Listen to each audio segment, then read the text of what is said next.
Red 2 standing by, all for Lita and in the green. Welcome back to Goldeneye. Last time was actually pretty torturous doing the recording. We're nearly done with St. Petersburg and that broader area. The mission today is aboard a converted missile train. Once used for carrying ICBMs, it is now the personal transport of Yanis aka Alec Trevelyan. We have to infiltrate the train, take out all the enemies, rescue Natalia, and get ready for our trip to Cuba. It's going to be a bit of a toughie because train has a lot of narrow corridors and plenty of guards. You'll have to be particularly careful, you'll have to be on your toes, and the cheat is on double agent, and it's a bit of a toughie. There's a fair bit of time, but we'll see how things go. I'll have to work some sort of strategy out anyway. So first off, we have to destroy the brake units, rescue Natalia, and escape to safety. The leader of Yanis, Alec Trevelyan, is holding Natalia hostage on his armoured train.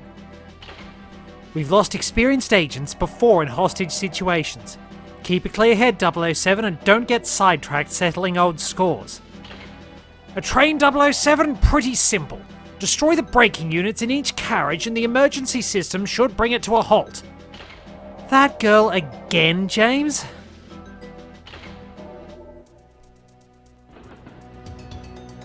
Since I have to admit this recording session really turned into a shambles, in part because my mental health at the time wasn't too flash and I wasn't prepared to keep torturing myself, I think it's only right to talk about another complete disaster.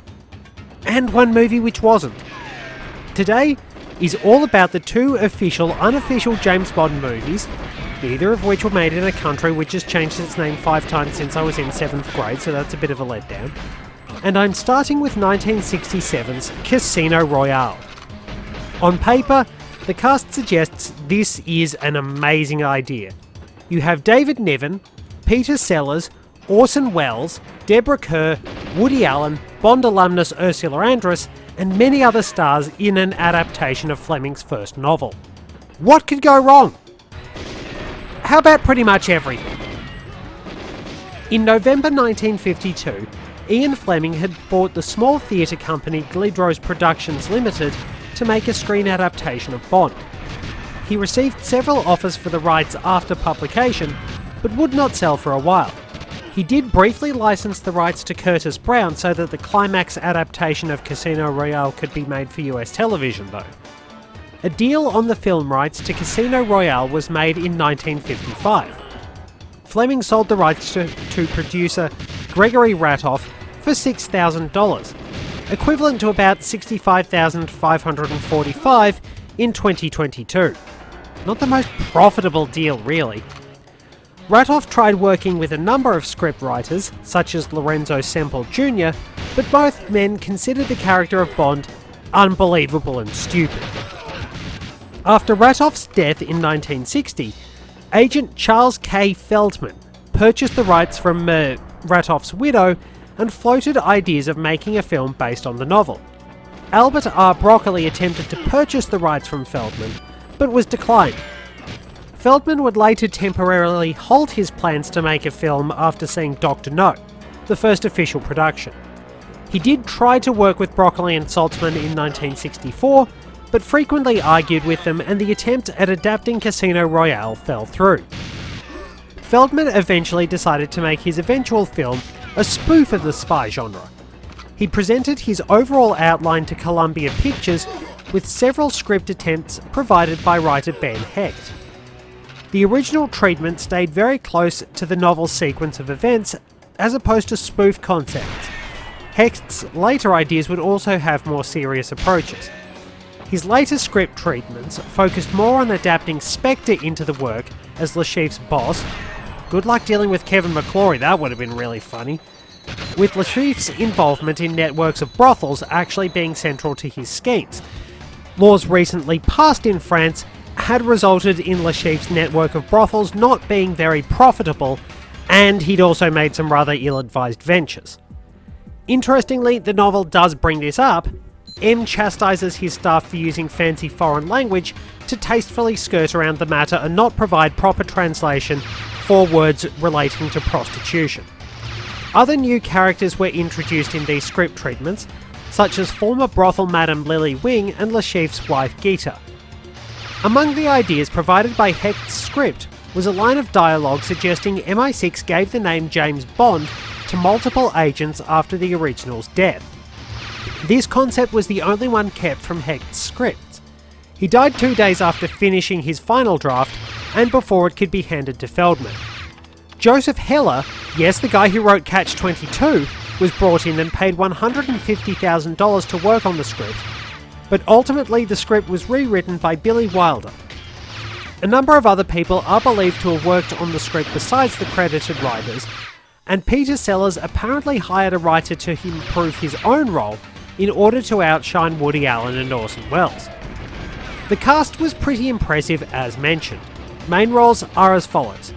David Niven played the original Sir James Bond, now retired from the world of espionage. Niven was actually considered as a possible Bond for the official series, and certainly has the class and dignity. Orson Welles portrayed Lashif and would have been pretty impressive as a serious Bond villain. Woody Allen played Bond's nephew Jimmy Bond, aka the villainous Dr. Noah, whose scheme apparently involves killing all men over 4'6" and making all women incredibly beautiful via some sort of biological warfare.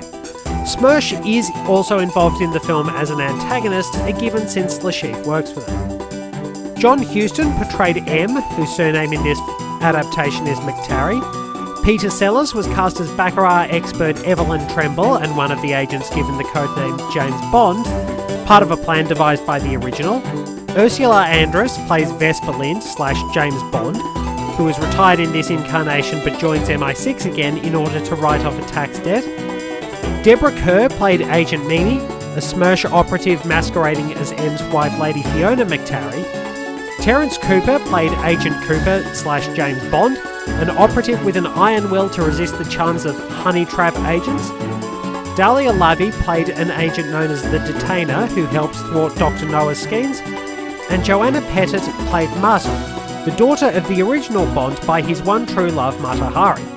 Other names among the cast, whether in larger or smaller roles, include William Holden, Charles Boyer, George Raft, Jean-Paul Belmondo, Jacqueline Bisset, Bernard Cribbins, Ronnie Corbett, Derek Nimmo, Graham Stark, and a couple of Bond alumni in Vladek Sheybal, who was Kronstein in From Russia with Love, and Bert Kwok, who played Mr. Ling, the Chinese atomic scientist, in Goldfinger. He would also go on to be Kato, or at least continue being Kato, in the Pink Panther movies. Future Bond movie actors Angela Scala and Caroline Munro also had small parts. Scala's role was a bit bigger, appearing as one of the Smersh agents pretending to be M's daughters. There's already a huge cast, and the film featured 5 directors working on different sequences. Val Guest, John Huston, Ken Hughes, Joe McGrath, and Robert Parrish. The film's stunt coordinator, Richard Talmadge, directed the final sequence's massive all-in brawl. It was ambitious, it was advertised as too much for one James Bond, and it was rather a mess. The plot begins with a number of major agents from various intelligence agencies across the world, M among them, trying to persuade Sir James Bond out of retirement to deal with Smersh, his old adversary. Oddly, there's a representative from the KGB among them. Bond turns down the offer, so the natural response is to have his stately country home destroyed in an artillery barrage. Somehow M is killed, the only part of him remaining being a ginger toupee. So James returns it to M's estate in Scotland, but M's wife and daughters have all been replaced by Smersh agents, all women, trying to destroy Bond's image of celibacy.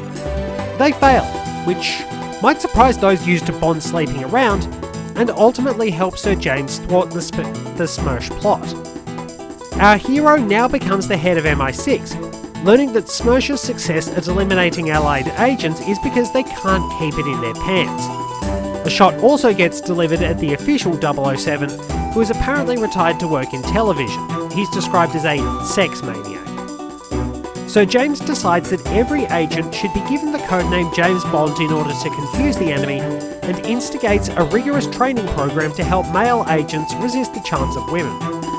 Also meeting Cooper, the Detainer, and Moneypenny's daughter, among other characters. This is around where Lashif comes into the plot. He's trying to raise funds to cover his embezzlement of Smersh's money, and is trying to do so via a blackmail option, selling compromising photos of world leaders to high bidders.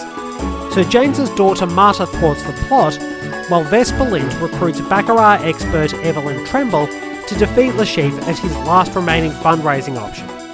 While Lashif is ultimately bested, Vesper is apparently kidnapped, we get a chase scene teased but not shown, and Tremble is tortured before Vesper appears to rescue him, but betrays and kills him instead. Lashif is killed by Smersh.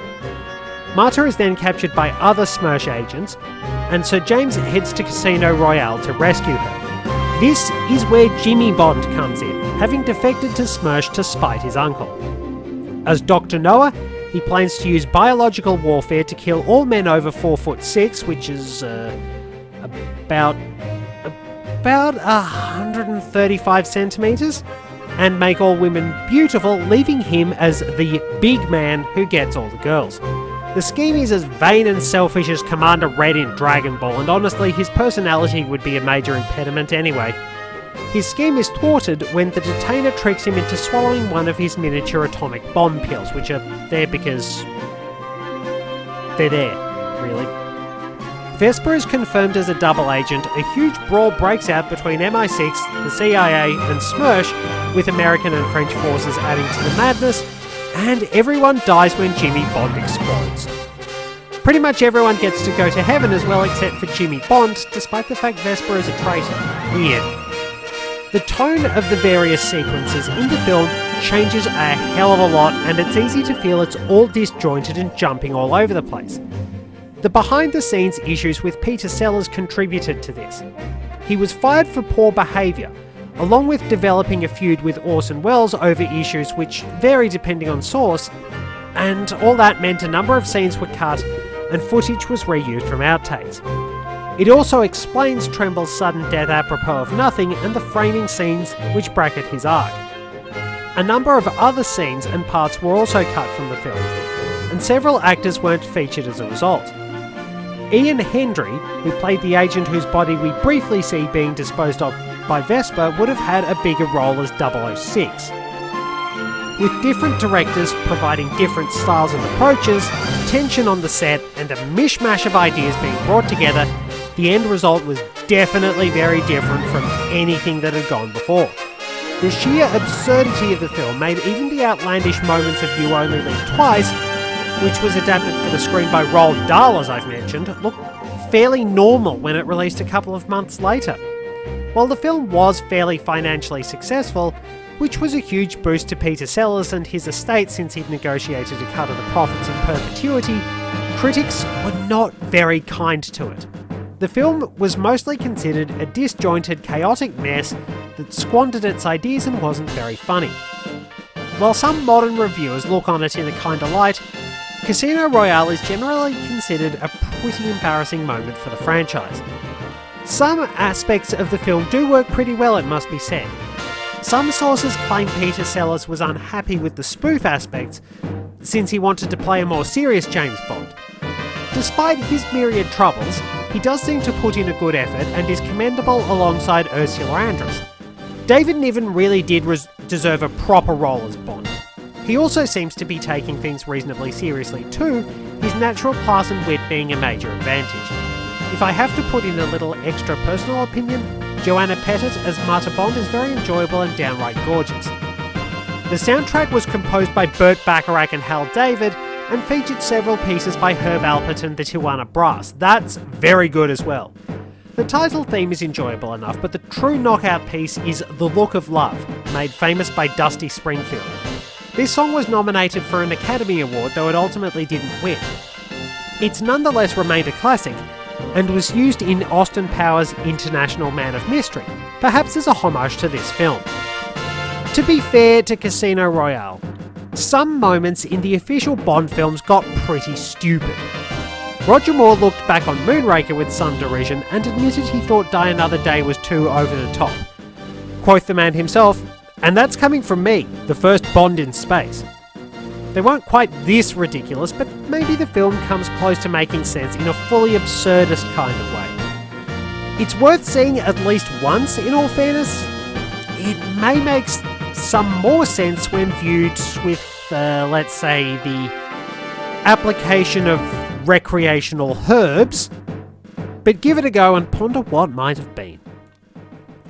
Now we fast forward a few years to the mid-1970s, where the official Bond was undergoing a new journey and society was slowly morphing from the idealism, hope and social change of the 1960s to the cynicism, destructive neoliberalism, rampant corporate greed and terrible hair and fashions of the 1980s. The protagonist of this little story is one Kevin McClory, who at this point held rights to the story of Thunderball and the Spectre organisation.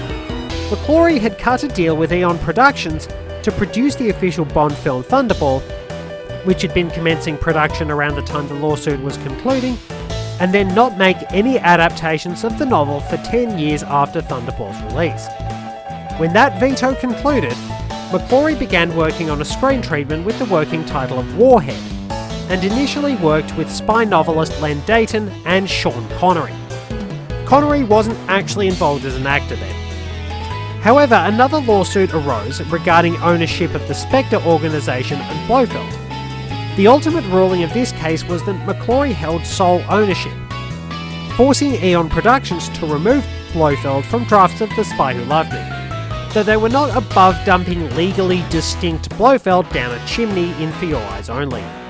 The initial focus of the script was Spectre shooting down aircraft in the Bermuda Triangle, before using Liberty and Ellis Islands as staging points to invade New York via the city sewers. So, now if only we'd waited a few years, we could have had James Bond teaming up with the Teenage Mutant Ninja Turtles. More legal issues did pop up, and McClory was confined to only basing his film on the novel Thunderball. The guy seems to have spent most of his life in lawsuits. In 1980, producer Jack Schwartzman helped clear up a number of legal issues, but Dayton's script wasn't kept. The original novel's plot of nuclear terrorism became the focus, and it was probably a bit passé by then. Schwartzman brought Lorenzo Semple Jr. on board to write the script, balancing serious and lighter fare. Connery was actually unhappy with a number of elements and sought the services of Tom Mankiewicz to refine it. He declined, feeling a moral loyalty to Albert Broccoli, and Connery hired the ultimately uncredited Dick Clement and Ian LaFrennais to improve the script after Semple left the project. The lack of credit was due to issues with the Writers Guild of America. Clement and LaFrennais were often rewriting during production, as it happens. If you're looking for some more of their work, check out Porridge. I absolutely love that series. There are plenty of other shows as well, such as I think they did Auf Wiedersehen Pet. Originally, the title was along the lines of James Bond of the Secret Service, but a suggestion from Connery's wife Micheline, for which she actually received a credit, gave us the title we now know.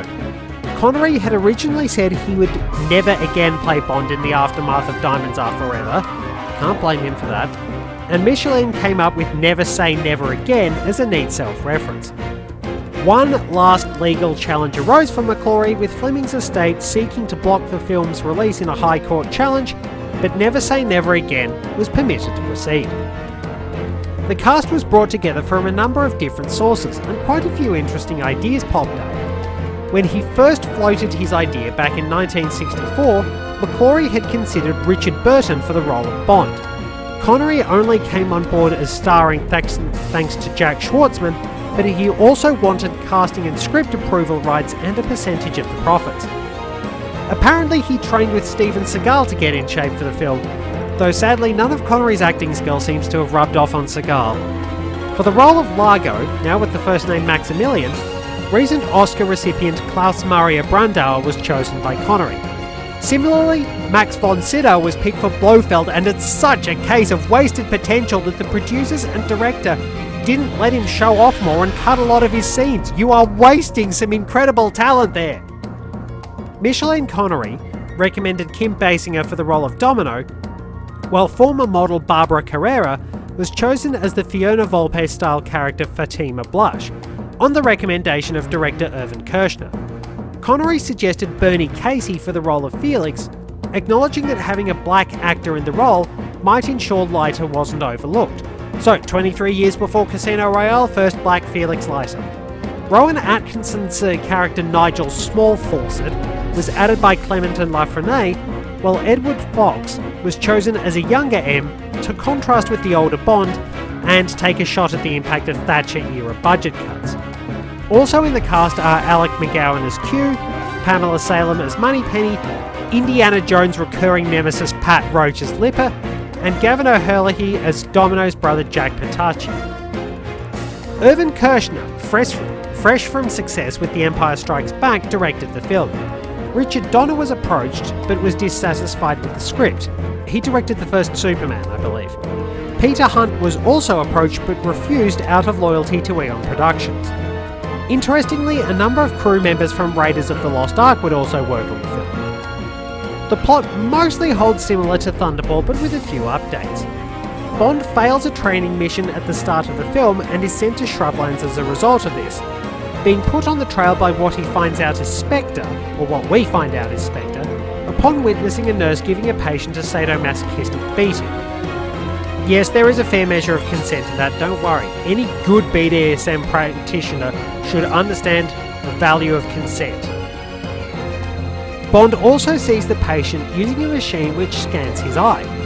This is due to the patient in question, heroin-addicted pilot Jack Patachi, having undergone surgery to make his iris resemble that of the US President. The nurse in question is Spectre operative Fatima Blush, who sends Lipper to kill Bond. After a brutal fight which of course wrecks Shrublands, Bond gets the better of Lipper but is suspended from duty. In the meantime, Patachi has used his modified eye to authorise and enact the theft of 2 nuclear warheads, replacing the dummy weapons used in a training exercise and allowing Spectre to hijack them. He dies for his troubles. It must suck being a subcontractor for Spectre. They never pay people. Absolutely terrible. I'm sure they're getting all sorts of awful reviews. After the theft sees the 00 section reactivated, Bond follows a lead to the Bahamas. It's always somewhere exotic. The bad guys never hide out in a place like Nether Wallop or Tarawi, where he meets Domino and Largo, along with Nigel Small-Fawcett, who provides him with information on Largo's intended travel plans. Bond acts on this and follows Largo to Nice. Look, one day we really do need to see a Bond villain set up in Australia. Who needs henchmen when you have countless deadly animals? And they could set up a base out in the Tanami Desert or somewhere like that, somewhere remote in the Northern Territory, and go undiscovered for years. Maybe not so much if US forces keep giving the nod and causing setbacks for our country, but still there is a lot of uncharted area in Australia. Back on topic. In Nice, Bond meets Felix Leiter and a French agent named Nicole, gathering information and teaming up to handle the case.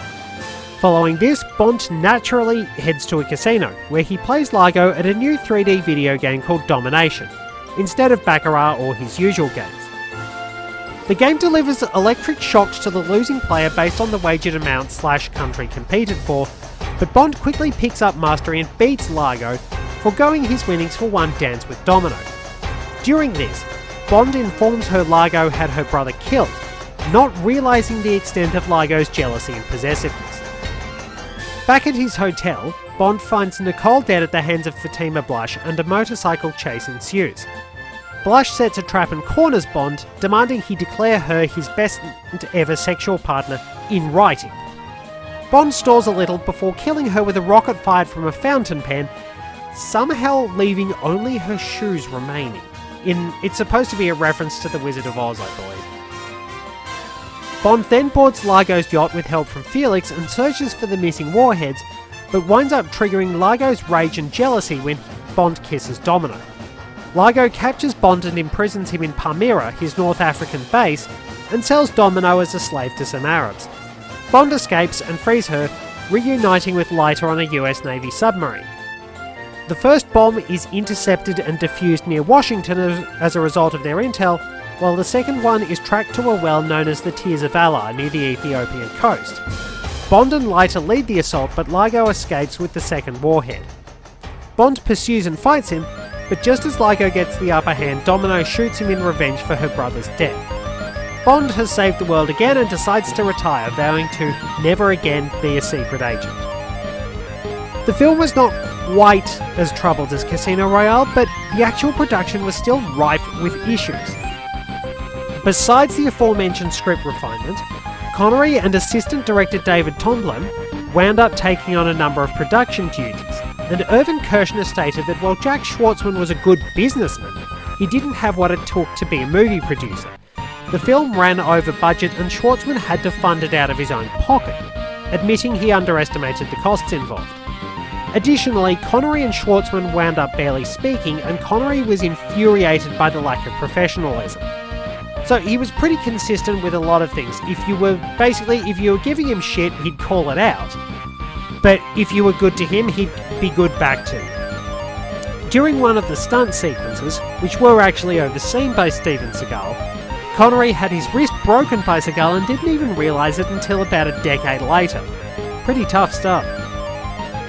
Despite the troubles, the film was generally well reviewed, though even among those who like it, consensus was the film's best feature was Sean Connery returning as Bond and being in better form than he was in Diamonds Are Forever.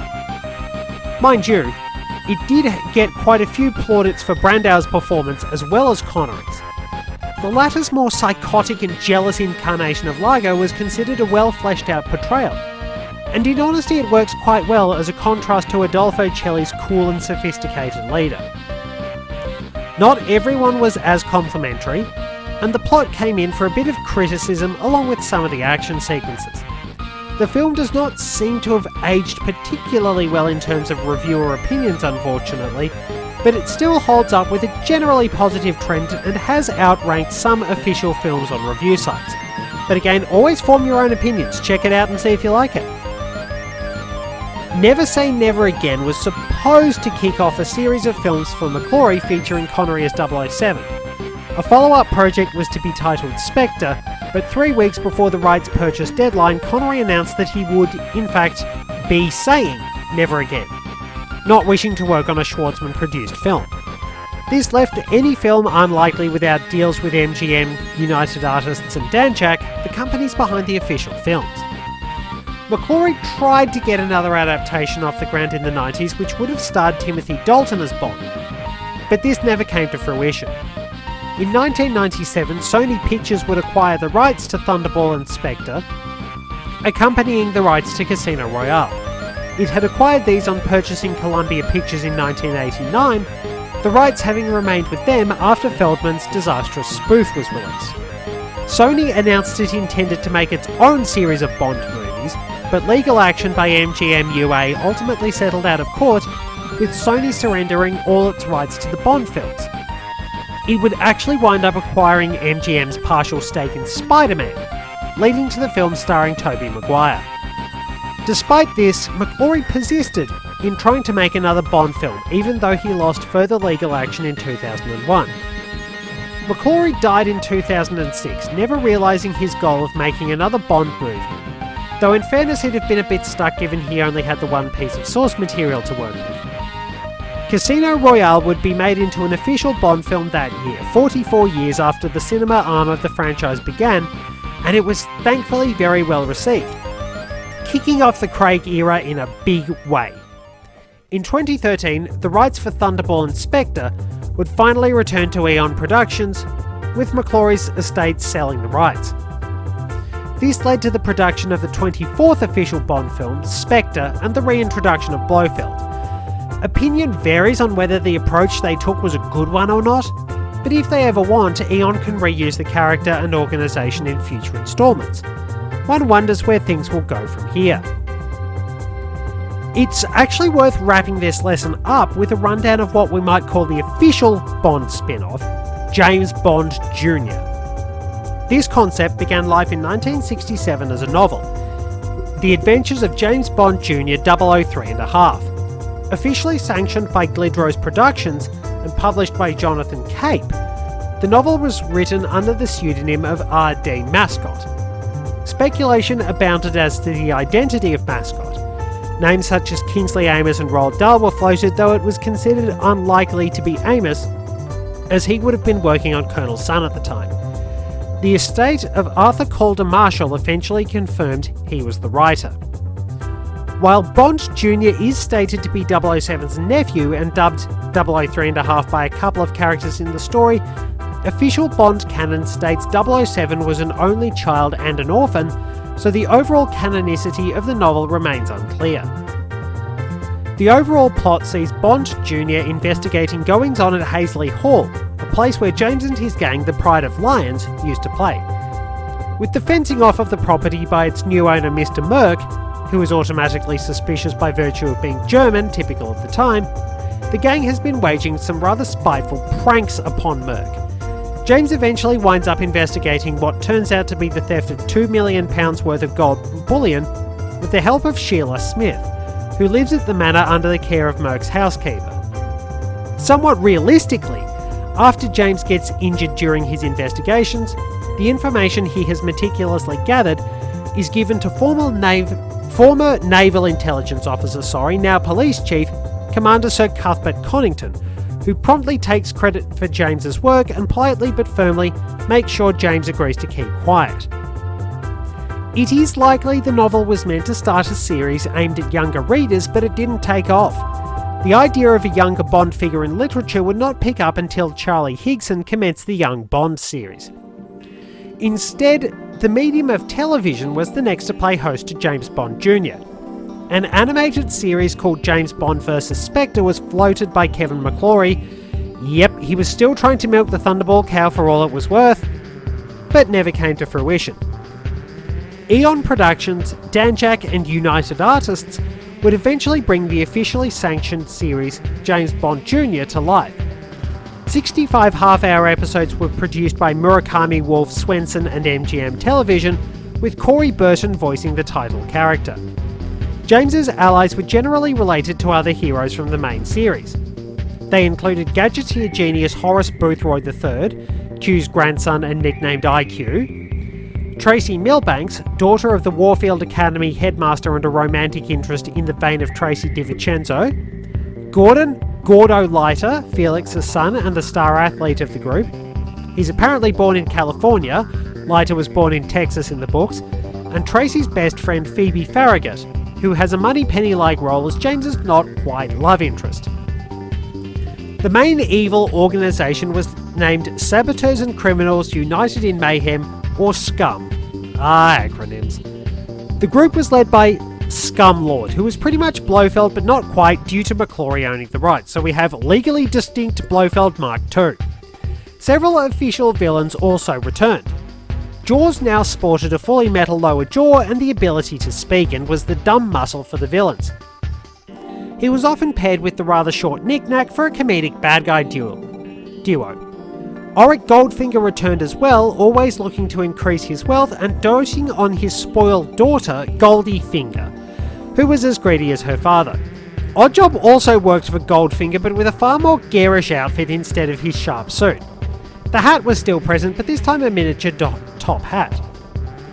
Dr. No rounded out the recurring villains, for some reason sporting green skin. His Chinese ancestry from the book had been changed to, full-on stereotyping.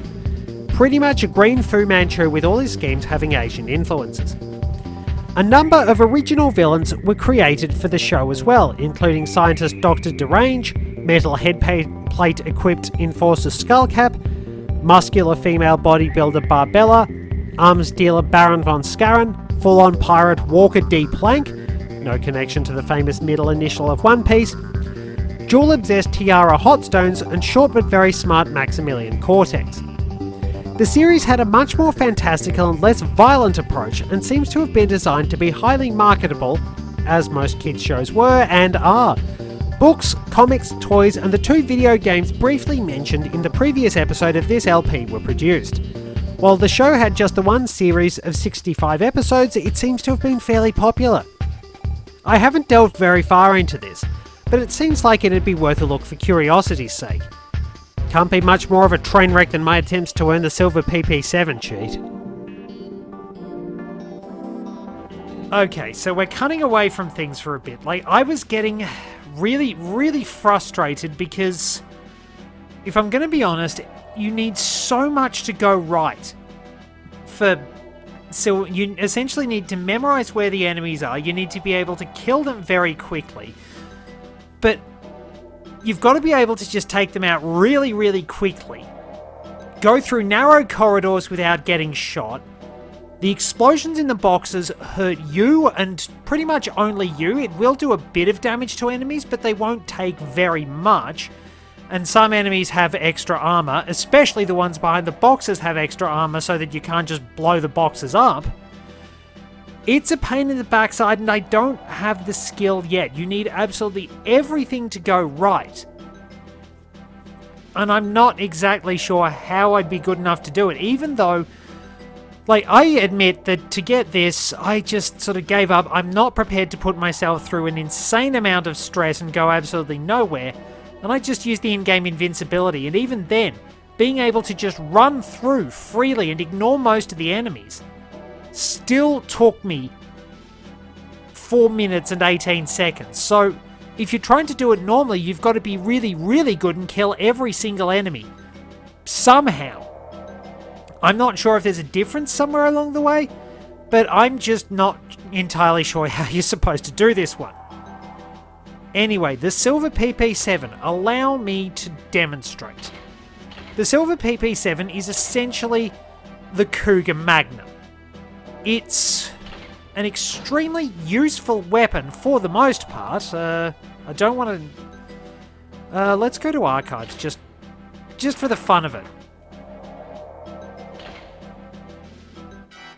So, the Silver PP7 is pretty much the Cougar Magnum. It has 7 shots, but you get 800 bullets for it. And it's got piercing on top of that. So if you shoot someone, basically you'll be able to punch through them and hit anything and anyone behind them, which is really, really handy. Where is that? There's that key. Like, this is an extremely useful weapon. But I do think there are actually better weapons than it. Like, its ammo is plentiful, and you will wind up finding a lot of it, so if you put it on... Like, in fairness, it's sort of a case of... If you got this one, you kind of proved you didn't need it. But... Is there something... Nope. They're dead. It's still pretty handy. I think the Gold PP7 is better because, well, the problem with the Silver PP7 is that the RCP-90 exists. This is a good gun, but the RCP-90 has a much faster rate of fire and does essentially the same thing. And you get cheats that allow you to use 2 RCP-90s. So really, there's not a lot of point to the Silver PP7 when you think about it, because like the RCP-90 is just better in every conceivable way. Like, mandatory picture of Karl Marx, because how else are we going to know they're communists?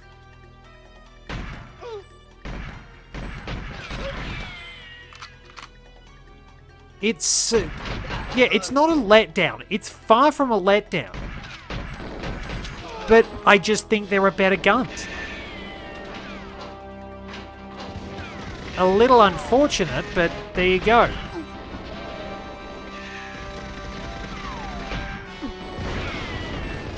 Maybe I shouldn't have freed Natalia just yet, because we've got a lot of guards. It's funny how Natalia won't get annoyed when you shoot at when the guards shoot at you. But the moment you start shooting at all the guards, she'll get very upset.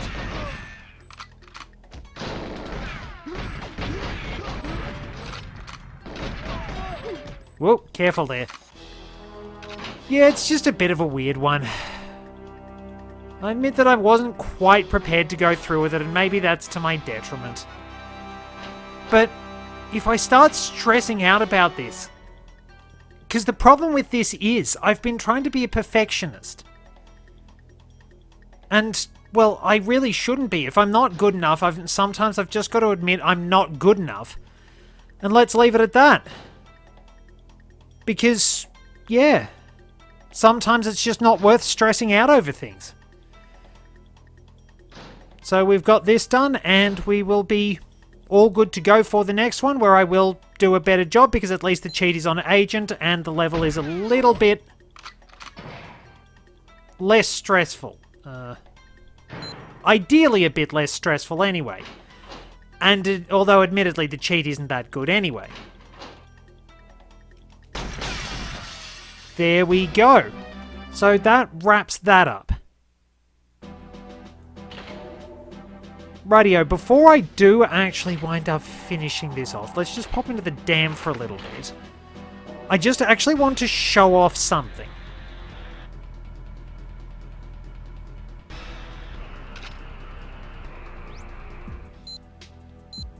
So, we've got our control scheme. If we press the A button here... hang on. Wow, it flicks through really quickly. So, there's solitaire, which... let's see. So, the control stick is for looking around. The buttons are for moving. There's Kissy, which modifies things. It allows us to look around with the buttons and move with the control stick, changing what we do, and Z is aim, A and B, A is fire. There's Goodnight, and then you've got two-player control schemes. So you can actually sort of move around and essentially have two people teaming up. It's a little bit weird. Some people have found that the solitaire control scheme is actually kind of a precursor, if you will, to the style of shooters that we have now, the sort of dual stick controls and things like that. It's a bit of a surprise. I'm used to this one, and maybe that's screwing me up somewhere along the way. Who knows? But anyway, I think that's got to wrap this one up. Thank you very much for joining me. Till next time, this is Red 2, returning to base.